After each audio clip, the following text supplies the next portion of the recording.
Good morning students. Unit number 2 state ಅಂತಕ್ಕಂಥ ಅಧ್ಯಾಯವನ್ನು ಈಗ ಸ್ಟಾರ್ಟ್ ಮಾಡಿದ್ದೀವಿ. ಆ ಫಸ್ಟ್ ಯೂನಿಟಲ್ಲಿ ಮೀನಿಂಗ್ ಅಂತಕ್ಕಂಥದ್ದು ಬಂದಲ್ಲ ಹಿಂದಿನ ಪೀರಿಯಡಲ್ಲಿ ನೋಡಿದ್ದೀವಿ. ಅಂದರೆ ಅದರ ಅರ್ಥ ಏನು ಅಂತಕ್ಕಂಥ ವಿಚಾರದ ಬಗ್ಗೆ ನಾವು ಆಲ್ರೆಡಿ ಈಗ ಡಿಸ್ಕಷನ್ ಮಾಡಿದ್ದೀವಿ. ಅದರಲ್ಲಿ ನೋಡ್ರಿ, ಆ ಅರ್ಥ ಹೇಳುವಾಗ ಸ್ಟೇಟ್ ಅಂತಕ್ಕಂಥ ಪದದ ಅರ್ಥ ಏನು, ಸ್ಟೇಟ್ ಯಾವ ರೀತಿ ಹುಟ್ಕೊಳ್ತು, ಅದಾದಮೇಲೆ ಇದರ ಕನ್ನಡ ರೂಪಾಂತರ ಏನು ಅನ್ನೋದ್ರ ಬಗ್ಗೆ ನಾವು ನೋಡಿದ್ದೀವಿ. ಅದಾದಮೇಲೆ ನೋಡ್ರಿ, ಸ್ಪಾಟ ಅಂತಕ್ಕಂಥ ವಿಚಾರ, ಅಥೆನ್ಸ್ ಮತ್ತು ಸ್ಪಾಟಾದ ಬಗ್ಗೆ ಹೇಳಿದ್ದೀವಿ. ಇಲ್ಲಿ ಇದರ ಅರ್ಥ ಸಿವಿಟಸ್ ಅಂತಕ್ಕಂಥದ್ರ ಬದಲ ವಿಚಾರ ಮಾಡಿದ್ದೀವಿ. ಸಿವಿಟಸ್ ಅಂತ ಕರೀತಾರೆ. ಪ್ರಾಚೀನ ಭಾರತದಲ್ಲಿ ರಾಜ್ಯ ಎಂಬ ಪರಿಕಲ್ಪನೆ ಮೊದಲೇ ಇತ್ತು ಅಂತಕ್ಕಂಥ ವಿಚಾರವನ್ನು ನಾವು ಹೇಳಿದ್ದೀವಿ. ಇದು ಇವಾಗ ಮೊದಲು ಜಾರಿ ಇಲ್ಲ, ಆಲ್ರೆಡಿ ನಮ್ಮ ಭಾರತ ಪೂರ್ವದಲ್ಲೇ ಪ್ರಾಚೀನ ಕಾಲದಲ್ಲೇ ಈ ಸ್ಟೇಟ್ ಅಂತಕ್ಕಂಥ ಪದ ಅಥವಾ ರಾಜ್ಯ ಅಂತಕ್ಕಂಥ ಪದ ಇಲ್ಲಿ ನಮ್ಮ ದೇಶದಲ್ಲಿ ಇತ್ತು ಅನ್ನೋದನ್ನು ನಾವಿಲ್ಲಿ ನೋಡ್ತಾ ಇದ್ದೀವಿ. ಅದಾದ ನಂತರ ನೋಡ್ರಿ, ಆಧುನಿಕ ಅರ್ಥದಲ್ಲಿ ರಾಜ್ಯ ಎಂಬ ಪದವನ್ನು ಮೊದಲ ಬಾರಿಗೆ ಇಟಲಿಯ ನಿಕೋಲೋ ಮೆಕಾವೆಲಿ ಅಂತಕ್ಕಂಥ ತತ್ವಜ್ಞಾನಿ ತನ್ನ ಗ್ರಂಥವಾದ ದಿ ಪ್ರಿನ್ಸ್ ಕೃತಿಯಲ್ಲಿ ಬರೆದಿರ್ತಕ್ಕಂಥ ವಿಚಾರಗಳು ಈ ಒಂದು ಅರ್ಥದಲ್ಲಿ ಬರೆದಿರ್ತಾನೆ. 1513ರಲ್ಲಿ ಆ ಒಂದು ಕೃತಿ ರಚನೆ ಆಗಿರುತ್ತಾ, ಅದರಲ್ಲಿ ಅದರ ಉಲ್ಲೇಖ ಸಿಕ್ಕಿರುತ್ತಾ ಅನ್ನೋದನ್ನು ನಾವಿಲ್ಲಿ ಗಮನಿಸಬೇಕಾಗತ್ತ. ಇದರ ಬಗ್ಗೆ ಭಾರತದ ಒಬ್ಬ ತತ್ವಜ್ಞಾನಿ ಕೌಟಿಲ್ಯನೂ ಸಹ ಹೇಳಿರ್ತಾನೆ ಅನ್ನೋದು ವಿಚಾರಗಳನ್ನು ನಾವೀಗ ಆಲ್ರೆಡಿ ಅರ್ಥದಲ್ಲಿ ನೋಡಿದ್ದೀವಿ. ಅಂದರೆ ಮೀನಿಂಗ್ ಅದರ ಬಗ್ಗೆ ನಾವು ನೋಡಿದ್ದೀವಿ. ಅಂದರೆ ಈಗ ನೆಕ್ಸ್ಟ್ ಹಂತದಲ್ಲಿ ಡೆಫಿನೇಷನ್ಸ್, ಎರಡನೇ ವಿಚಾರವನ್ನು ನಾವು ನೋಡಬೇಕಾಗಿದೆ. ಡೆಫಿನೇಷನ್ಸ್, ವ್ಯಾಖ್ಯಾನಗಳಂದರೆ ಏನು ಅನ್ನೋದನ್ನು ನಾವಿಲ್ಲಿ ಗಮನಿಸಬೇಕು. ಹಾಗಿದ್ರೆ ಈ ಸ್ಟೇಟ್ ಅಂತಕ್ಕಂಥ ವಿಚಾರವನ್ನು ಯಾವ ರೀತಿ ನಾವು ಡೆಫಿನೇಷನ್ಸ್ ಮುಖಾಂತರ ಹೇಳಬೇಕು. State, what is meaning of state? State ಅನ್ನೋದಕ್ಕಂತ ನಿರ್ದಿಷ್ಟವಾದ ಅರ್ಥ ಬೇಕು. ಯಾವುದಕ್ಕಂತ ನಾವು ಸ್ಟೇಟ್ ಅನ್ನಬೇಕು, ಅದಕ್ಕೆ ಸುಮಾರು ತತ್ವಜ್ಞಾನಿಗಳು ಸುಮಾರು ವಿಚಾರಗಳನ್ನು ತಮ್ಮದೇ ಆದ ಅರ್ಥದಲ್ಲಿ ಹೇಳ್ತಾರೆ. ಇಲ್ಲಿ 4 ಜನ 4 ವಿಚಾರಗಳನ್ನು ಹೇಳ್ತಾರೆ. ಅದರಲ್ಲಿ ಮೊದಲನೆಯದಾಗಿ Woodrow Wilson, the state is a people organise of law and within a definite territory ಅಂತಕ್ಕಂಥ ವಿಚಾರವನ್ನು ಹೇಳ್ತಾನೆ. ನೋಡ್ರಿ, people organise law within and definite territory ಅಂತಕ್ಕಂಥ ವಿಚಾರವನ್ನು ಹೇಳ್ತಾನೆ. ವುಡ್ರೋ ವಿಲ್ಸನ್ರ ಪ್ರಕಾರ ನಿರ್ದಿಷ್ಟ ಭೂಪ್ರದೇಶದಲ್ಲಿ ಅವು ಯಾವ ರೀತಿ ಹೇಳ್ತಾನೆ ಅಂದರೆ, ವುಡ್ರೋ ವಿಲ್ಸನ್ ಅಂದರೆ ನಿರ್ದಿಷ್ಟ ಭೂಪ್ರದೇಶದಲ್ಲಿ ಕಾನೂನಿನ ಪರಿಮಿತಿ ಒಳಪಟ್ಟು, ಅಂದರೆ ಎಲ್ಲರಿಗೂ ಕಾನೂನಿನ ಪರಿಮಿತಿಗೆ ಒಳಪಟ್ಟು, ಅಂದರೆ ಎಲ್ಲರೂ ಜನರು ಕಾನೂನಿನ ಚೌಕಟ್ಟಿನಲ್ಲಿ ಇರಬೇಕು. ಸಂಘಟಿತವಾದ ಜನಸಮೂಹಕ್ಕೆ ನಾವು ರಾಜ್ಯ ಅನ್ನಬೇಕು ಅಥವಾ ಸ್ಟೇಟ್ ಅನ್ನಬೇಕು ಅಂತಕ್ಕಂಥ ವಿಚಾರವನ್ನು ಯಾರು ಹೇಳ್ತಾರೆ, ವುಡ್ರೋ ವಿಲ್ಸನ್ ಹೇಳ್ತಾರೆ. ಅಲ್ಲೇ ಲಾ ಆ್ಯಂಡ್ ಆರ್ಡರ್ಸ್ ಅಂದರೆ ಒಳ್ಳೆಯ ಕಾನೂನು ವ್ಯವಸ್ಥೆ ಇರಬೇಕು, ಜನ ಸಮೂಹ ಇರಬೇಕು. ಅಂಥ ಒಂದು ಜನಪ್ರದೇಶದ ಒಂದು ವಿಚಾರಕ್ಕೆ ಒಂದು ಭಾಷೆ, ಒಂದು ಸಂಸ್ಕೃತಿ, ಒಂದು ಕಾನೂನು, ಒಂದು ಆಡಳಿತ ವ್ಯವಸ್ಥೆ ಇದೆಲ್ಲವೂ ಒಂದೇ ರೀತಿ ಇತ್ತು ಅಂದರೆ ಅದಕ್ಕೆ ನಾವು ರಾಜ್ಯ ಅನ್ನಬೇಕು ಅಂತಕ್ಕಂಥ ವಿಚಾರಗಳನ್ನು ಯಾರು ಹೇಳ್ತಾರೆ, ವುಡ್ರೋ ವಿಲ್ಸನ್ ಅವರು ಹೇಳ್ತಾರೆ. ಅದಕ್ಕೆ ನಾವು ಎಕ್ಸಾಂಪಲನ್ನು ನೋಡೋಣ. ಹೇಳ್ರಿ, ಭಾರತ ಒಂದು ಪ್ರಜಾಪ್ರಭುತ್ವ ರಾಷ್ಟ್ರ. ಇಲ್ಲಿ ನೋಡ್ರಿ, ಇಲ್ಲಿ ಕಾನೂನು ವ್ಯವಸ್ಥೆ ಇದೆ, ಒಂದೇ ಜನಾಂಗದವರು ಇದ್ದಾರೆ. ಈಗ ಬೇರೆ ಬೇರೆ ರಾಷ್ಟ್ರದಿಂದ ಬಂದು ಇಲ್ಲಿ ವಾಸಿಸ್ತಾ ಇದ್ದಾರೆ. ನಮ್ಮ ರಾಷ್ಟ್ರದವರು ಮತ್ತೊಂದು ರಾಷ್ಟ್ರಕ್ಕೆ ಹೋಗಿ ವಾಸಿಸ್ತಾ ಇದ್ದಾರೆ, ಇದು ಸಂಬಂಧ ಇಲ್ಲ.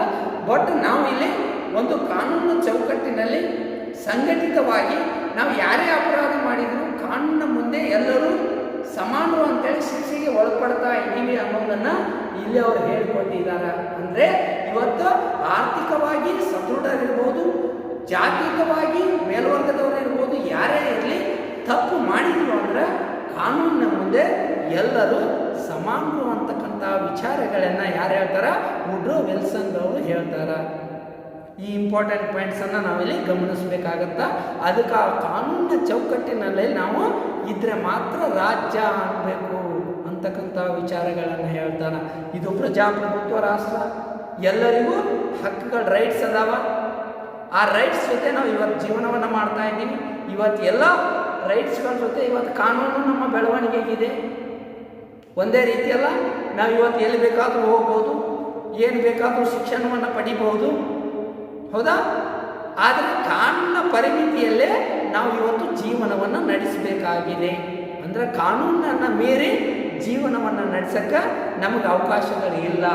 ಅಂದರೆ ರೂಲ್ಸ್ ಆ್ಯಂಡ್ ರೆಗ್ಯುಲೇಷನನ್ನು ನಾವು ಫಾಲೋ ಮಾಡಬೇಕು. ಅಂದರೆ ತಪ್ಪು ದಾರಿಯನ್ನು ಹಿಡಿಯೋಕ್ಕೆ ನಮಗೆ ಅವಕಾಶಗಳಿಲ್ಲ ಅನ್ನೋದನ್ನು ನಾವಿಲ್ಲಿ ಅರ್ಥೈಸ್ಕೊಳ್ಬೇಕಾಗಿದೆ. ಇವತ್ತೇನಾದರೂ ಸ್ವಲ್ಪ ತಪ್ಪು ಮಾಡಿದ್ದೀವಿ ಅಂದರೆ ನಮಗೆ ಶಿಕ್ಷೆ ಕಟ್ಟಿಟ್ಟ ಬುದ್ಧಿ ಅನ್ನೋದನ್ನು ವುಡ್ರೋ ವಿಲ್ಸನ್ ರವರು ಹೇಳ್ತಾರ ಅನ್ನೋದನ್ನು ನಾವಿಲ್ಲಿ ನೋಡಬೇಕಾಗತ್ತಾ. ಇಂಥ ಜನಸಮೂಹಕ್ಕೆ ನಾವೊಂದು ರಾಜ್ಯ ಅನ್ನಬೇಕು. ಫಾರ್ ಎಕ್ಸಾಂಪಲ್, ಭಾರತ ಇದೊಂದು ರಾಜ್ಯ. ಇಲ್ಲಿ ಒಂದು ಭಾಷೆ ಆಗಿರ್ಬೋದು, ಕಾನೂನು ಆಗಿರ್ಬೋದು, ಸಂಸ್ಕೃತಿ ಆಗಿರ್ಬೋದು, ಜನಸಮೂಹ ಆಗಿರ್ಬೋದು, ಇದೆಲ್ಲವನ್ನು ಕೂಡಿ ನಾವು ಇದಕ್ಕೇನಂತೀವಿ, ಒಂದು ರಾಜ್ಯ ಅಥವಾ ಒಂದು ಸ್ಟೇಟ್ ಅಂತೇಳಿ ಕರಿತೀವಿ. ಇದಕ್ಕೆ ಎಕ್ಸಾಂಪಲನ್ನು ನಾನು ಕೊಡ್ತಾ ಇದ್ದೀನಿ. ಫಾರ್ ಎಕ್ಸಾಂಪಲ್, ಶ್ರೀಲಂಕಾ ಆಗಿರ್ಬೋದು, ಪಾಕಿಸ್ತಾನ ಆಗಿರ್ಬೋದು, ಮುಸ್ಲಿಂ ರಾಷ್ಟ್ರ, ಇವೆಲ್ಲವನ್ನು ನಾವು ನೋಡಿದಾಗ ಎಲ್ಲ ರಾಷ್ಟ್ರಗಳನ್ನು ನಾವು ಇದಕ್ಕೆ ಎಕ್ಸಾಂಪಲ್ ಆಗಿ ಕೊಡ್ಬೋದು. ಸೆಕೆಂಡ್ ಒನ್ ನೋಡ್ರಿ, ಇದು ಒಂದನೇದು ವುಡ್ರೋ ವಿಲ್ಸನ್ ಅವರು ಹೇಳ್ತಾರೆ. ಎರಡನೇದು ಬ್ಲಂಟಸ್ಲಿ ಏನು ಹೇಳ್ತಾನೆ ಅನ್ನೋದನ್ನು ನಾವಿಲ್ಲಿ ಗಮನಿಸಬೇಕಾಗತ್ತ. The state is philosophically organised people in the definite territory ಅಂತಕ್ಕಂಥ ವಿಚಾರಗಳನ್ನು ಅವರು ಹೇಳ್ತಾರೆ. Is a politically organised. ಯಾವ ರೀತಿ ಬ್ಲಂಟಸ್ಲಿ ಹೇಳ್ತಾನೆ, ಪೊಲಿಟಿಕಲಿ ಆರ್ಗನೈಸ್ಡ್ ಅಂದ್ರೆ ನೋಡ್ರಿ, ಇದು ಒಂದು ನಿರ್ದಿಷ್ಟ ಭೂಪ್ರದೇಶದಲ್ಲಿ ರಾಜಕೀಯವಾಗಿ ಸಂಘಟಿತವಾಗಿರುವ ಜನತೆ ರಾಜ್ಯ ಎಂದಿದ್ದಾರೆ. ಇಲ್ಲಿ ನೋಡ್ರಿ, ಯಾವುದೇ ವಿಚಾರ ಇಲ್ಲ, ಇವನು ತನ್ನದೇ ಆದ ಒಂದು ವಿಚಾರವನ್ನು ಹೇಳ್ತಾನ. ನಿರ್ದಿಷ್ಟ ಭೂಪ್ರದೇಶದಲ್ಲಿ ಇವನು ಹೇಳ್ತಾನ, ಒಂದು ಭಾರತದಂಥ ಪ್ರದೇಶದಲ್ಲಿ ರಾಜಕೀಯವಾಗಿ ಜನರು ಒಗ್ಗೂಡಿದಾರ, ಬೇರೆ ವಿಚಾರಗಳಿಲ್ಲ, ರಾಜಕೀಯವಾಗಿ ಜನರು ಒಗ್ಗೂಡಿ ಅಧಿಕಾರವನ್ನು ಮಾಡ್ತಾ ಇದ್ದಾರೆ. ಅಧಿಕಾರದಿಂದ ಕಾನೂನುಗಳು ಹುಟ್ಕೊಂಡು ಕಾನೂನಿನಿಂದ ಜನರು ಚೆನ್ನಾಗಿದ್ದಾರೆ, ಆರ್ಥಿಕ ವ್ಯವಸ್ಥೆ ಚೆನ್ನಾಗಿದೆ, ಎಲ್ಲರಿಗೂ ಇವತ್ತು ಸ್ಪೆಷಲಿಟಿಗಳು ಸಿಗ್ತಾ ಇದ್ದಾವ, ನಾವು ಇವತ್ತು ಅಭಿವೃದ್ಧಿ ಆಗ್ತಾ ಇದ್ವಿ, ಉದ್ಯೋಗಗಳು ಸಿಗ್ತಾ ಇದ್ದಾವ. ಹೀಗಾಗಿ ಒಂದು ರಾಜ್ಯ ವ್ಯವಸ್ಥಿತವಾಗಿ ನಡೀತಾ ಇದೆ. ಹಿಂಗೆ ರಾಜ್ಯ ಹುಟ್ಕೊಳ್ತು ಅಂತಕ್ಕಂಥ ವ್ಯವಸ್ಥೆಯನ್ನು ಯಾರು ಹೇಳ್ತಾರೆ, ಬ್ಲಂಟಸ್ಲಿ ಒಂದು ಉದಾಹರಣೆಯನ್ನು ಕೊಡ್ತಾನ. ಇಸ್ ಅ ಪೊಲಿಟಿಕಲಿ ಆರ್ಗನೈಸ್ಡ್ ಅಂತಕ್ಕಂಥ ವಿಚಾರವನ್ನು ಹೇಳ್ತಾನ. ನೋ ಎನಿ ಅದರ್ಸ್ ಮ್ಯಾಟರ್ಸ್ ಅಂತಕ್ಕಂಥ ವಿಚಾರವನ್ನು ಹೇಳ್ತಾನೆ. ಯಾವುದೇ ಒಂದು ವಿಚಾರವನ್ನು ಇಟ್ಟುಕೊಂಡು ನಮ್ಮ ರಾಜ್ಯ ಒಂದಾಗಲಿಲ್ಲ, ಆ ಸ್ಟೇಟ್ ಇಲ್ಲಿ ಆರ್ಗನೈಸ್ಡ್ ಆಗಲಿಲ್ಲ. ಓನ್ಲಿ ಪೊಲಿಟಿಕಲಿ ರಾಜಕೀಯ ವಿಚಾರಗಳನ್ನು ಇಟ್ಟುಕೊಂಡು ಮಾತ್ರ ನಾವೆಲ್ಲರೂ ಒಂದಾದೀವಿ ಅಂತಕ್ಕಂಥ ವಿಚಾರವನ್ನು ಹೇಳ್ತಾನ. ಇಸ್ ಥರ್ಡ್ ಒನ್ ನೋಡ್ರಿ,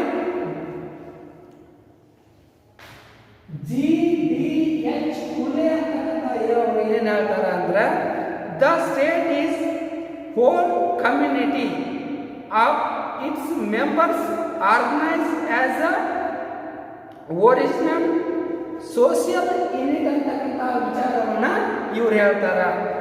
is a Indian families is a villages ಅಂತಕ್ಕಂಥ ವಿಚಾರನ ಹೇಳ್ತಾರ. ಎಲ್ಲ ಒಂದು ಫ್ಯಾಮಿಲಿಗಳು, ಎಲ್ಲ ಒಂದು ವಿಲೇಜ್ಗಳು ಒಂದಾಗಿ ಅಂತಕ್ಕಂಥ ವಿಚಾರಗಳನ್ನು ಇವರು ಕಾಮನ್ ಆಗಿ ಹೇಳ್ತಾರ. ನೋಡ್ರಿ, ಇಲ್ಲಿ ರಾಜ್ಯವು ಜನತೆಯ ಸಮಗ್ರ ಸಮುದಾಯವಾಗಿತ್ತು, ಸಂಘಟಿತ ಸಾಮಾಜಿಕ ಸಂಘಟವಾಗಿದೆ ಅನ್ನೋದಂತಕ್ಕಂಥ ವಿಚಾರವನ್ನು ಇವರು ಹೇಳ್ತಾರೆ. ನೋಡ್ರಿ, ರಾಜ್ಯವು ಜನತೆಯ ಸಮಗ್ರ ಸಮುದಾಯವಾಗಿದೆ, ಸಮಗ್ರ ಸಮುದಾಯ ಇದಾಗಿದೆ ಅಂತಕ್ಕಂಥ ವಿಚಾರವನ್ನು ಇವರು ಹೇಳ್ತಾರೆ. ಸಂಘಟಿತ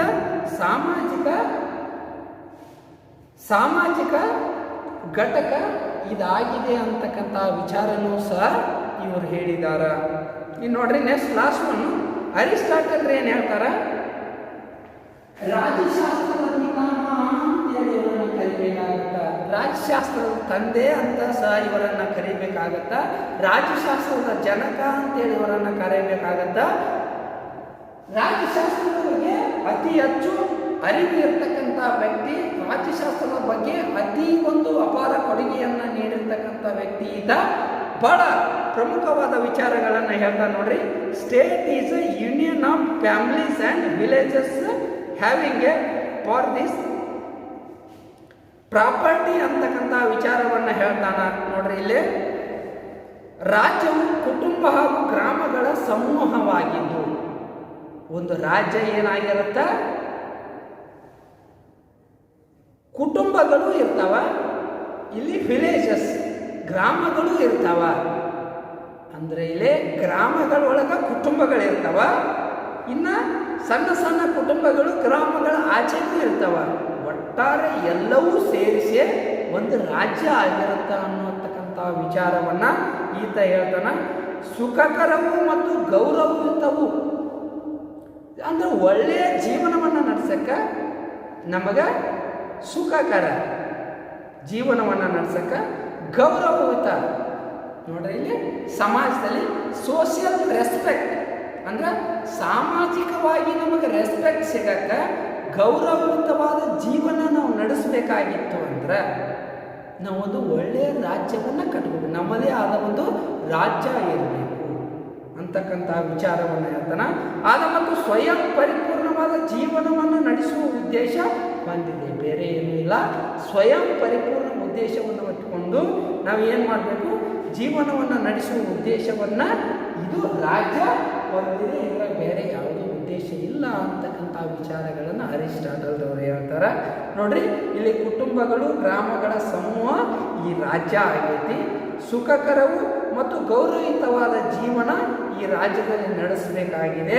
ಇಲ್ಲಿ ಪರಿಪೂರ್ಣವಾದ ಜೀವನವನ್ನು ನಡೆಸುವ ಉದ್ದೇಶಕ್ಕೋಸ್ಕರ ಈ ರಾಜ್ಯ ಅನ್ನೋದನ್ನು ನಾವಿಲ್ಲಿ ಸೃಷ್ಟಿಯನ್ನು ಮಾಡಿಕೊಂಡಿವಿ ಅಂತಕ್ಕಂಥ ವಿಚಾರಗಳನ್ನು ಅರಿಸ್ಟಾಟಲ್ ಅವರು ಒಳ್ಳೆಯ ವಿಚಾರಗಳನ್ನು ಹೇಳ್ತಾರೆ ಅನ್ನೋದನ್ನು ನಾವಿಲ್ಲಿ ಗಮನಿಸಬೇಕಾಗಿದೆ.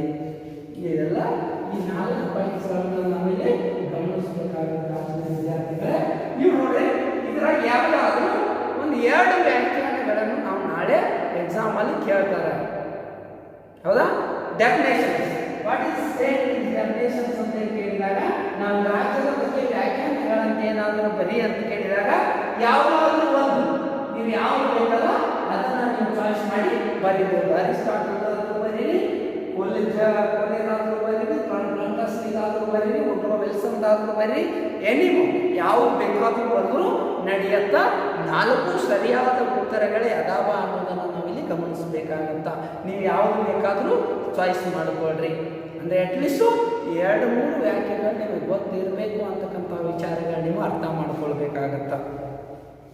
ನೆಕ್ಸ್ಟ್ ನೋಡ್ರಿ, ಈ ಮೇಲಿನ ವ್ಯಾಖ್ಯಾನಗಳನ್ನು ಗಮನಿಸಿದಾಗ ರಾಜ್ಯವು ನಿರ್ದಿಷ್ಟ ಭೂಪ್ರದೇಶದಲ್ಲಿ ರಾಜಕೀಯವಾಗಿ ಸಂಘಟಿತವಾದ ಜನ ಸಮುದಾಯವೆಂದು ತಿಳಿದಿರಬೇಕಾಗತ್ತ. ಇದು ನೋಡ್ರಿ, state is a politically organised people ಅಂತಕ್ಕಂಥ ವಿಚಾರವನ್ನು ನಾವಿಲ್ಲಿ ನೋಡಬೇಕಾಗುತ್ತೆ. ಅಂದರೆ ಪೊಲಿಟಿಕಲಿ ಆರ್ಗನೈಸ್ಡ್ ಪೀಪಲ್. ಈ 4 ವ್ಯಾಖ್ಯಾನಗಳನ್ನು ನಾವು ನೋಡಿದಾಗ ನೋಡ್ರಿ, 4 ವ್ಯಾಖ್ಯಾನಗಳನ್ನು ನಾವು ನೋಡಿದಾಗ ಪೊಲಿಟಿಕಲಿ ಆರ್ಗನೈಸ್ಡ್, ನಾವು ರಾಜಕೀಯ ಉದ್ದೇಶಕ್ಕೋಸ್ಕರ ನಾವು ಎಲ್ಲರೂ ಸಂಘಟಿತವಾಗಿ ಒಂದು ರಾಷ್ಟ್ರವನ್ನು ನಿರ್ಮಾಣ ಮಾಡಿಕೊಂಡಿವಿ ಅಂತಕ್ಕಂಥ ವಿಚಾರಗಳನ್ನು ನಾವಿಲ್ಲಿ ಅರ್ಥೈಸಿಕೊಳ್ಬೇಕಾಗಿದೆ. ಇಷ್ಟೇ ಈ ವ್ಯಾಖ್ಯಾನದಲ್ಲಿ. ಹೀಗೆ ನೋಡ್ರಿ, ಸಮಾಜವು ಅನೇಕ ಸಂಘ ಸಂಸ್ಥೆಗಳನ್ನು ಒಳಗೊಂಡಿದೆ. ಅಂದ್ರೆ ಸೊಸೈಟಿ ಅಂದ್ರೆ ಒಂದೇ ಸಂಘ ಇರುವುದಿಲ್ಲ, ಒಂದೇ ಸಂಸ್ಥೆಗಳು ಇರುವುದಿಲ್ಲ. ಇಸ್ ಅ ವುಮೆನ್ಸ್ ಅಂದ್ರೆ ನೋಡ್ರಿ, ಮಹಿಳಾ ಸಂಘಗಳು ಇರ್ತಾವ, ಸ್ವಾಮಿ ವಿವೇಕಾನಂದ ಸಂಘ ಸಂಸ್ಥೆಗಳು ಇರ್ತಾವ. ಸುಮಾರು ಸಂಘ ಸಂಸ್ಥೆಗಳನ್ನು ಇವತ್ತು ಕಟ್ಟಿಕೊಂಡು ಒಂದು ನಾವು ಭದ್ರವಾದ ನೆಲೆಯನ್ನು ಕಾಣ್ಕೊಳ್ಳೋಕೆ, ನಮ್ಮ ಸಹಾಯವನ್ನು ಮಾಡ್ಕೊಳ್ಳೋಕೆ ನಾವು ಏನು ಮಾಡ್ಕೊಳ್ತಾ ಇದ್ದೀವಿ, ಸಂಘ ಸಂಸ್ಥೆಗಳನ್ನು ನಿರ್ಮಾಣ ಮಾಡ್ಕೊಂಡಿವಿ ಅನ್ನೋದನ್ನು ನಾವಿಲ್ಲಿ ಗಮನಿಸಬೇಕಾಗತ್ತ. ಪರಿಶ್ರಮ ಸಂಸ್ಥೆ ಆಯಿತು. ಗ್ರೀಕರು ರಾಜ್ಯವನ್ನು ಒಂದು ಸ್ವಾಭಾವಿಕ ಮತ್ತು ನೈತಿಕ ಸಂಸ್ಥೆ ಎಂದು ಪರಿಗಣಿಸಿದ್ದಾರೆ. ರಾಜ್ಯವು ಮಾನವನ ಮೂಲಭೂತ ಅವಶ್ಯಕತೆಗಳನ್ನು ಪೂರೈಸಲು ಅಸ್ತಿತ್ವಕ್ಕೆ ಬಂದಿದೆ ಅಂತಕ್ಕಂಥ ವಿಚಾರವನ್ನು ಇವರು ಹೇಳ್ತಾರೆ. State is society is a consist of the man associations ಅಂತಕ್ಕಂಥ ವಿಚಾರವನ್ನು ನಾವು ಇಲ್ಲಿ ಹೇಳಬೇಕಾಗತ್ತೆ ನೋಡ್ರಿ. Among them the state is a supreme ಅಂತಕ್ಕಂಥ ವಿಚಾರವನ್ನು ನಾವಿಲ್ಲಿ ಗಮನಿಸಬೇಕಾಗತ್ತೆ. ಇಲ್ಲಿ ರಾಜ್ಯ ಯಾಕೆ ಉದಯ ಆಯಿತು ಅಂದರೆ ಮಾನವನ ಮೂಲಭೂತ ಅವಶ್ಯಕತೆಗಳನ್ನು ಈಡೇರಿಸಲು. ನಮಗೆ ಇವತ್ತು ಏನು ಬೇಕು ಬೇಡಗಳದವಲ್ಲ ಅವನ್ನ ಈಡೇರಿಸಿಕೊಳ್ಳಕ ಇಲ್ಲಿ ರಾಜ್ಯ ಉದಯ ಆಯಿತು ಅಂತಕ್ಕಂಥ ವಿಚಾರಗಳನ್ನು ನಾವಿಲ್ಲಿ ನೋಡಬೇಕಾಗತ್ತ. ಅಂದ್ರೆ ಇಲ್ಲಿ ನಮಗೆ ಇವತ್ತು ಸಮಾಜದಲ್ಲಿದ್ದರೆ ಒಂದೇ ಕೊರತೆಗಳಿರುವುದಿಲ್ಲ. ಆಹಾರ ಆಗಿರ್ಬೋದು, ಬಟ್ಟೆ ಆಗಿರ್ಬೋದು, ಇವತ್ತು 108 ಸಮಸ್ಯೆಗಳು ನಮಗಿರ್ತಾವ. ಆ ಎಲ್ಲ ಸಮಸ್ಯೆಗಳನ್ನು ನಮಗೆ ಒದಗಿಸ್ಕೊಳ್ಳೋಕ್ಕೋಸ್ಕರ ಇವತ್ತು ರಾಜ್ಯ ಉದಯ ಆಯಿತು ಅನ್ನೋದನ್ನು ನಾವಿಲ್ಲಿ ಗಮನಿಸಬೇಕಾಗತ್ತ. ಅಂದ್ರೆ ಇವತ್ತು ಬಟ್ಟೆ ಆಗಿರ್ಬೋದು, ಆಹಾರ ಆಗಿರ್ಬೋದು, ಮನೆ ಆಗಿರ್ಬೋದು, ಕಾನೂನು ವ್ಯವಸ್ಥೆ ಆಗಿರ್ಬೋದು, ಶಿಕ್ಷಣ ಆಗಿರ್ಬೋದು, ಆರ್ಥಿಕ ವ್ಯವಸ್ಥೆ ಆಗಿರ್ಬೋದು, ನೋಡ್ರಿ ಆಹಾರ ಧಾನ್ಯಗಳಾಗಿರ್ಬೋದು, ಇವತ್ತು ಸರ್ಕಾರದಿಂದ ಸಿಗ್ತಕ್ಕಂಥ ಸೌಲಭ್ಯಗಳಾಗಿರ್ಬೋದು, ಸ್ಕಾಲರ್ಶಿಪ್ ಆಗಿರ್ಬೋದು, ನೋಡ್ರಿ 108 ಸೌಲಭ್ಯಗಳು ಇವತ್ತು ನಮಗೆ ಕೊಡೋಕ್ಕೋಸ್ಕರ ರಾಜ್ಯ ಆರ್ ಸ್ಟೇಟ್ ಅಂತಕ್ಕಂಥದ್ದು ಉದಯ ಆಯಿತು ಅನ್ನೋದನ್ನು ನಾವಿಲ್ಲಿ ಗಮನಿಸಬೇಕಾಗತ್ತ. ಇಲ್ಲಿ ಕೊನೆಯದಾಗಿ ನೋಡ್ರಿ,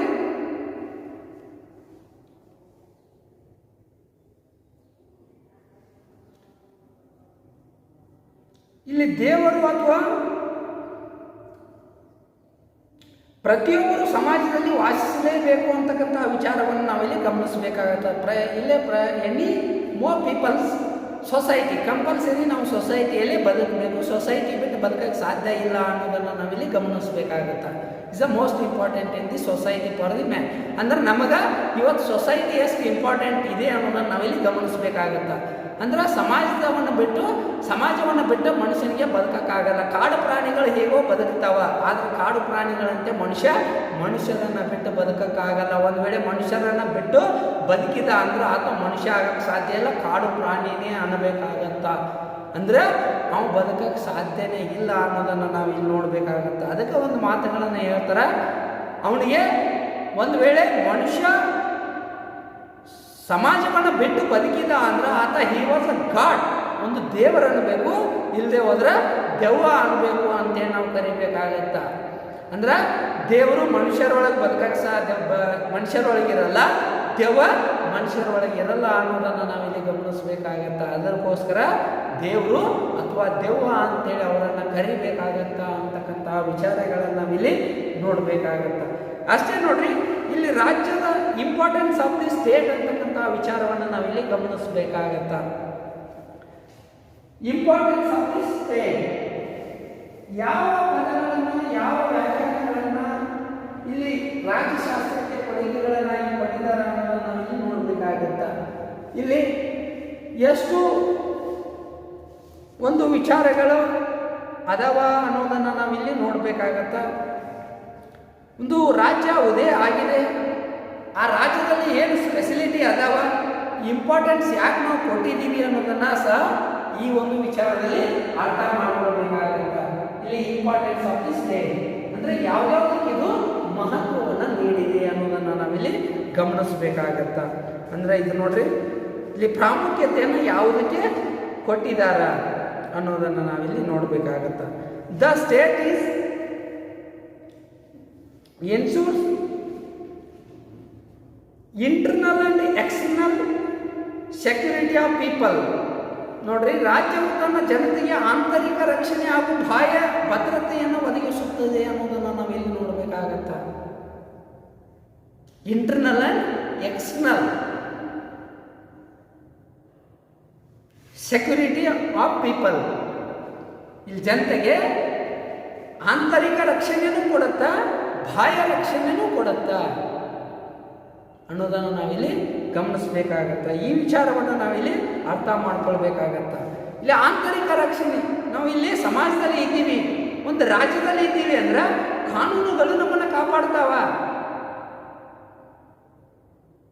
ಅನ್ನೋದನ್ನು ನಾವಿಲ್ಲಿ ಅರ್ಥ ಮಾಡ್ಕೊಳ್ಬೇಕಾಗತ್ತ.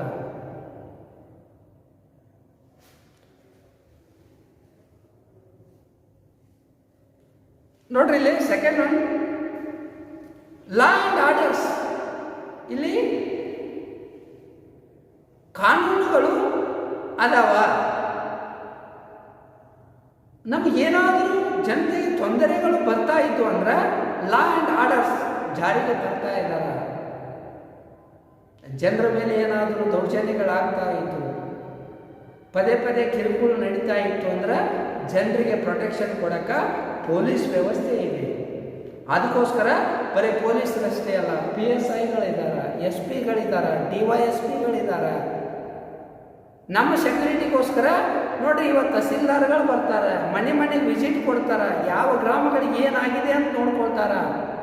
ಅದಕ್ಕೆ ಇಂಟರ್ನಲ್ ಆ್ಯಂಡ್ ಎಕ್ಸ್ಟರ್ನಲ್ ಸೆಕ್ಯೂರಿಟಿ. ನಮಗಿವತ್ತು ನಮ್ಮ ಜನತೆಯನ್ನು, ನಮ್ಮ ರಾಜ್ಯದ ಜನತೆಯನ್ನು ಕಾಪಾಡಿಕೊಳ್ಳೋಕ್ಕೋಸ್ಕರ ಇಷ್ಟು ಜನರ ಸೇವಕರನ್ನು ನೇಮಕಾತಿಯನ್ನು ಮಾಡಲಾಗಿದೆ.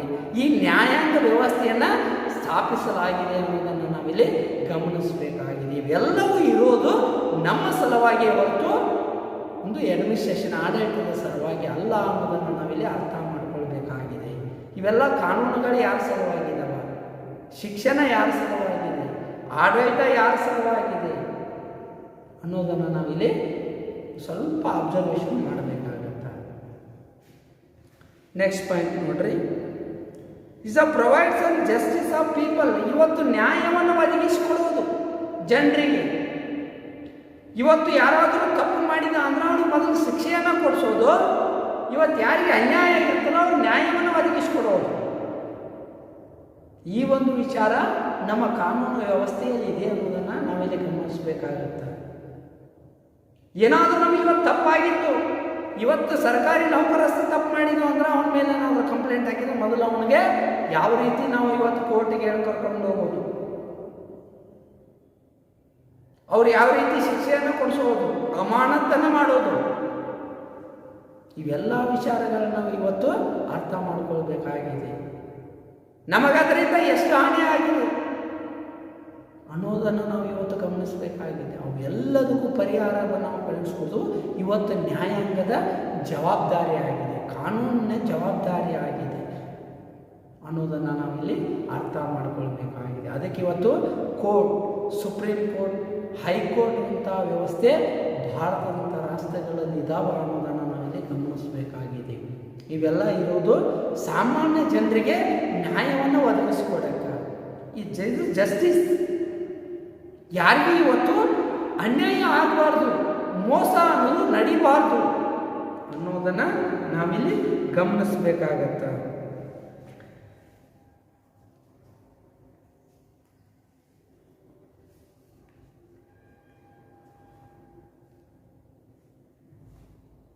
ಇಲ್ಲಿ ನೋಡ್ರಿ, right and liberty of peoples. ಇಲ್ಲಿ ರಾಜ್ಯವು ಜನತೆಗೆ ಹಕ್ಕು ಮತ್ತು ಸ್ವಾತಂತ್ರ್ಯಗಳನ್ನು ರಕ್ಷಿಸುತ್ತದೆ ಅನ್ನೋದನ್ನು ನಾವಿಲ್ಲಿ ಗಮನಿಸಬೇಕಾಗತ್ತ. ಇಲ್ಲೇ ನಮಗಾಗೆ ರೈಟ್ಸ್, ಹಕ್ಕುಗಳದವ, ಹಾಗೆ ಸ್ವತಂತ್ರಗಳನ್ನು ಕೊಟ್ಟಿದ್ದಾರೆ. ಮೂಲಭೂತ ಹಕ್ಕುಗಳು ನಮ್ಮ ಸಂವಿಧಾನದಲ್ಲಿ ಕೊಟ್ಟಿದ್ದಾರೆ, ಅದ್ರ ಜೊತೆ ನಮಗೆ ಸ್ವತಂತ್ರಗಳನ್ನು ಕೊಟ್ಟಿದ್ದಾರೆ. ಏನು ನಮ್ಮನೇನು ಕಟ್ಟೆ ಹಾಕಿಲ್ಲ, ಭಾರತದಲ್ಲೇ ನಾವು ಎಲ್ಲಿ ಬೇಕಾದರೂ ಹೋಗ್ಬೋದು, ಸ್ವತಂತ್ರವಾದ ಜೀವನವನ್ನು ನಡೆಸ್ಬೋದು, ಹೇಗೆ ಯಾವ ಬೇಕಾದ ಶಿಕ್ಷಣವನ್ನು ನಾವು ಕಲಿಬೋದು,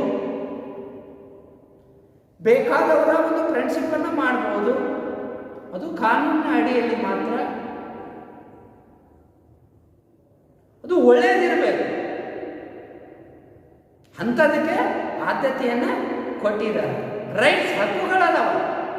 ಇವತ್ತು ನನಗೆ ಬದುಕಕ್ಕೆ ಹಕ್ಕಿದೆ, ಸಾಯಿ ಅನ್ನೋದು ಮತ್ತೊಬ್ಬರಿಗೆ ಯಾರಿಗೂ ಹಕ್ಕಿಲ್ಲ. ಇವತ್ತು ಸ್ವತಃ ಕಾನೂನಿಗೂ ಹಾಕಿಲ್ಲ. ನಾನು ತಪ್ಪು ಮಾಡಿದರೆ ಮಾತ್ರ ನನಗೆ ಏನಾದರೂ ಶಿಕ್ಷೆ. ಇವತ್ತು ಅದಕ್ಕೂ ಸಹ ಫುಲ್ ಸ್ಟಾಪ್ ಇಟ್ಟಿದೆ. ಇವತ್ತು ಮೊದಲ ನೇಣಿಗೆ ಏರಿಸ್ತಾ ಇದ್ರು, ಅದನ್ನೂ ಸಹ ಇವತ್ತು ತೆಗೆದುಹಾಕಿದ್ದಾರೆ. ಇಲ್ಲ, ಇವತ್ತವನು ಜೀವಾವಧಿ ಶಿಕ್ಷೆ ಅಂದ್ರೆ ಜೀವ ಹೋಗೋತನ ಜೈಲಲ್ಲೇ ಅವನು ಇವತ್ತು ಜೀವ ತೆಗೆಯಕ ಅವಕಾಶ ಇಲ್ಲ. ಮರಣ ದಂಡನೆ ಅದನ್ನೂ ಸಹ ಕ್ಯಾನ್ಸಲ್ ಮಾಡಿದ್ದಾರೆ. ಸ್ವತಂತ್ರವಾಗಿ ಅವನು ತಪ್ಪು ಮಾಡಿದ, ಅವನು ಜೈಲಲ್ಲೇ ಸಾಯಿದೆ ಅಂತಕ್ಕಂಥ ವಿಚಾರಗಳನ್ನು ನಾವು ಇವತ್ತು ಅರ್ಥ ಮಾಡಿಕೊಳ್ಬೇಕಾಗಿದೆ. ಇವೆಲ್ಲವೂ ಸಹ ನಮ್ಮ ಇದರಲ್ಲಿ ನೋಡಬೇಕಾಗಿದೆ. ಅದಾದ್ಮೇಲೆ ನೋಡ್ರಿ, ಸ್ಪೆಸಿಲಿಟೀಸ್ ಯಾವ ರೀತಿ ಕೊಟ್ಟಿದ್ದಾರೆ ಅನ್ನೋದನ್ನು ನಾವು specialities of peoples in such health and educations act ಅಂತಕ್ಕಂಥ ವಿಚಾರವನ್ನು ನಾವು ಇಲ್ಲಿ ನೋಡಬೇಕಾಗತ್ತೆ. ಜನರಿಗೆ ಸಾಮಾನ್ಯ ಭದ್ರತೆಯನ್ನು, ಉದ್ಯೋಗ, ನಿವೃತ್ತಿ ವೇತನ ಇತ್ಯಾದಿ ಸೌಲಭ್ಯಗಳನ್ನು ನೀಡಲಾಗಿದೆ. ಹಾಗೆ ಪ್ರಜೆಗಳಿಗೆ ಮೂಲಭೂತ ಸೌಕರ್ಯಗಳಾದ ಆರೋಗ್ಯ, ಶಿಕ್ಷಣ ಇತ್ಯಾದಿಯನ್ನು ಒದಗಿಸಲಾಗಿದೆ ಅನ್ನೋದನ್ನು ನಾವು ಇಲ್ಲಿ ನೋಡಬಹುದು. ಮೂಲಭೂತ ಸೌಲಭ್ಯಗಳನ್ನು ಒಂದೇದು ಆರೋಗ್ಯ ವ್ಯವಸ್ಥೆ. ಗೌರ್ಮೆಂಟ್ ಹಾಸ್ಪಿಟಲ್ಗಳನ್ನು ತೆಗೆದಿದ್ದಾರೆ. ಮೊದಲು ನಮ್ಮ ಜನರು ಆರೋಗ್ಯವಾಗಿ ಇರಲಿ, ಇವತ್ತು ಕೋವಿಡ್-19 ನೋಡಬಹುದು. ಅದಕ್ಕೋಸ್ಕರ ಸರ್ಕಾರ, ನಿಮ್ಗೆ ಗೊತ್ತಿರೋ ಮಾತಿದೆ, ಅದನ್ನು ನಾವು ಹೇಳುವ ಅವಶ್ಯಕತೆ ಇಲ್ಲ. ನೆಕ್ಸ್ಟ್ ಪಾಯಿಂಟು ಶಿಕ್ಷಣ. ಇವತ್ತು ಎಜುಕೇಷನ್ ಎಷ್ಟು ಇಂಪಾರ್ಟೆಂಟ್ ಇದೆ ಅನ್ನೋದನ್ನು ನಾವು ಇವತ್ತು ನೋಡಬೇಕಾಗಿದೆ. ಇವತ್ತು ಶಿಕ್ಷಣ ಸಂಸ್ಥೆಗಳು, ಸರ್ಕಾರಿ ಶಿಕ್ಷಣ ಸಂಸ್ಥೆಗಳು, ಪ್ರೈವೇಟ್ ಶಿಕ್ಷಣ ಸಂಸ್ಥೆಗಳು, ಶಿಕ್ಷಣಕ್ಕೆ ಇಂಪಾರ್ಟೆನ್ಸ್ ಎಷ್ಟಿದೆ ಅನ್ನೋದನ್ನು ನಾವು ಇವತ್ತು ಗಮನಿಸಬೇಕಾಗಿದೆ.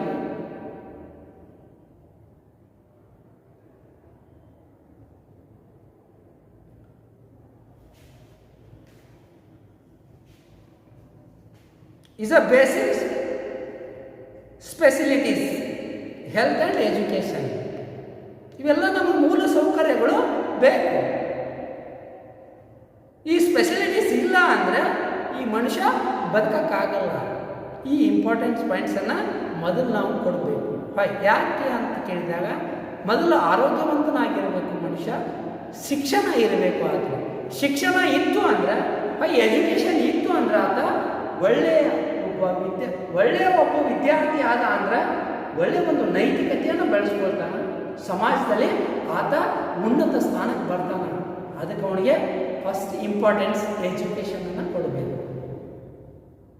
ಒಳ್ಳೆಯ ದಾರಿಗೆ ತರಬೇಕಾಗಿತ್ತು ಅಂದರೆ ಅವನಿಗೆ education is a very important. ಅದಕ್ಕೆ ಇವತ್ತು ಕ್ವಾಲಿಟಿ ಎಜುಕೇಷನನ್ನು ಮೇಂಟೈನ್ ಮಾಡ್ತಾ ಇದ್ದಾರೆ ಅನ್ನೋದನ್ನು ಇವತ್ತು ಗಮನಿಸಬೇಕಾಗಿದೆ. ನೋಡ್ರಿ, ಸಾಮಾನ್ಯ ಜನರಿಗೆ ಭದ್ರತೆಯನ್ನು ಒದಗಿಸಿಕೊಡೋದು. Is a common people. ಎಲ್ಲೇ ಇರ್ತಾರ, ಹಳ್ಳಿಗಾಡುಗಳಲ್ಲಿ ಇರ್ತಾರ, ಅವ್ರಿಗೆ ಭಯ ಆಗಿರುತ್ತ. ಪೊಲೀಸ್ ಪ್ರೊಟೆಕ್ಷನ್ ಅನ್ನು ಕೊಡೋದು. ನೆಕ್ಸ್ಟ್ ಒನ್ ಉದ್ಯೋಗ. ಇವತ್ತಿಲ್ಲ ನಿರುದ್ಯೋಗಿಗಳಾಗಿದ್ದೀವಿ, ಸರ್ಕಾರ ಉದ್ಯೋಗಗಳನ್ನು ಕರಿತಾ ಇದೆ. ಇಸ್ ಅ ಕ್ವಾಲಿಫಿಕೇಶನ್ ಏನಿದೆ, at least police, army, any others jobs ಕರಿತಾ ಇದ್ದಾರೆ ಇವತ್ತು.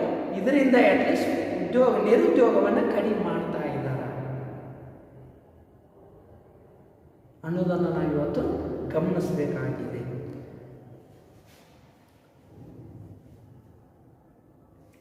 ನೆಕ್ಸ್ಟ್ ನೋಡ್ರಿ, ನಿವೃತ್ತಿ ವೇತನ. ನಮ್ಮದು 60 ಇಯರ್ಸ್ ಅಂದ್ರೆ 60 ಇಯರ್ಸ್ ಇರುವವರೆಗೆ ನಾವು ದುಡಿತೀವಿ, ಶಕ್ತಿ ಇರುತ್ತೆ, ಸ್ಟ್ರೆಂತ್ ಇರುತ್ತೆ, ದುಡಿತೀವಿ. 60 ವಯಸ್ಸಾದ್ಮೇಲೆ ದುಡಿಯೋಕ್ಕೆ ಶಕ್ತಿ ಇರಲ್ಲ, ಪೇಮೆಂಟ್ ನಿಂತು ಅಂದ್ರೆ ನಾವು ಹೇಗೆ ದುಡಿಯೋಕ್ಕಾಗತ್ತೆ? ಅವಾಗ ಸಹಾಯಕರ ಇಲ್ಲ. ಅದಾದ್ಮೇಲೆ ನೀವು ಬದುಕ್ರಿ, ನಿವೃತ್ತಿ ವೇತನವನ್ನು ಕೊಡ್ತಾ ಇದ್ದಾರ.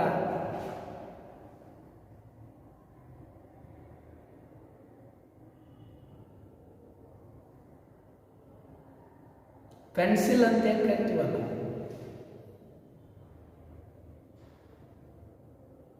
ನಿವೃತ್ತಿ ವೇತನ ಬರ್ತಾ ಇದೆ. ಇವೆಲ್ಲ ಸೌಕರ್ಯಗಳನ್ನು ಒದಗಿಸ್ತಾ ಇದ್ದಾರೆ. ಆಧುನಿಕ ರಾಜ್ಯವು ಕಲ್ಯಾಣ ರಾಜ್ಯವಾಗಿದ್ದು ಜನನದಿಂದ ಮರಣದವರೆಗೆ, ಬಾರ್ನ್ ಟು ಡೆತ್, ಜನನದಿಂದ ಮರಣದವರೆಗೆ ಎಲ್ಲ ಫೆಸಿಲಿಟಿಗಳನ್ನು ಸರ್ಕಾರ ಇವತ್ತು ಕೊಡ್ತಾ ಇದೆ. Is a government facilities. ನೋಡ್ರಿ, ಇವತ್ತು ಹುಟ್ಟಿದ ತಕ್ಷಣನೇ ಸ್ಟಾರ್ಟ್ ಆಗಿಬಿಡುತ್ತೆ ನಮಗೆ, ಕೊನೆವರೆಗೂ ನಮಗೆ ಇವತ್ತು ಎಲ್ಲ ಫೆಸಿಲಿಟಿಗಳನ್ನು ಸರ್ಕಾರವೇ ವಹಿಸ್ಕೊಳ್ತಾ ಇದೆ. ಒಂದು ವೇಳೆ ಅತಿ ಬಡವರಿದ್ದೀವಿ ಅಂದ್ರೆ ಬಿಲೋ ಪವರ್ಟಿ ಲೈನ್, BPL ಅಂತ ಹೇಳಿಂದ ನಮ್ಮನ್ನು ಕನ್ಸಿಡರ್ ಮಾಡ್ತಾ ಇದೆ. ಪ್ರತಿ ತಿಂಗಳು ರೇಷನ್ ಆಗಿರ್ಬೋದು, ಸೀಮೆ ಎಣ್ಣೆ ಆಗಿರ್ಬೋದು, ಗ್ಯಾಸ್ ಆಗಿರ್ಬೋದು, ಕಾಳು ಕಡಿ ಆಗಿರ್ಬೋದು. ಒಂದು ವೇಳೆ ನಾವೇನಾದರೂ ಅಂಗವಿಕಲ ಆಗಿರ್ಬೋದು, ವರ್ಷಕ್ಕೆ 1200 ರೂಪಾಯಿ ಇವತ್ತು ಅವರಿಗೆ ವೇತನ ಬರ್ತಾ ಇದೆ. ಮತ್ತು ಅವರಿಗೆ ಅಡ್ಡಾಡಕ್ಕೆ ಬೈಕ್ ವ್ಯವಸ್ಥೆ ಆಗಿರ್ಬೋದು, ಸೈಕಲ್ ವ್ಯವಸ್ಥೆ ಆಗಿರ್ಬೋದು, ಫ್ರೀ ಪಾಸ್ ಆಗಿರ್ಬೋದು, ಎಲ್ಲವೂ ಸಹ ಇವತ್ತು ಸರ್ಕಾರಿ ಫೆಸಿಲಿಟಿಗಳನ್ನು ನಾವು ಇವತ್ತು ಅನುಭವಿಸ್ತಾ ಇದ್ದೀವಿ. ಬಾರ್ನ್ ಟು ಡೆತ್ ಅಂದ್ರೆ ಹುಟ್ಟಿನಿಂದ ಸಾಯುವವರೆಗೆ ಇವತ್ತು ರಾಜ್ಯ ನಮಗೆ ಇವತ್ತಿಂಥ ಸೌಕರ್ಯಗಳನ್ನು ಒದಗಿಸಿಕೊಡ್ತಾ ಇದೆ ಅನ್ನೋದನ್ನು ಇವತ್ತು ಗಮನಿಸಬೇಕಾಗಿದೆ. ವಿದ್ಯಾರ್ಥಿಗಳೇ, ಇವನ್ನೆಲ್ಲ ನೀವು ಅರ್ಥ ಮಾಡ್ಕೊಳ್ಬೇಕು.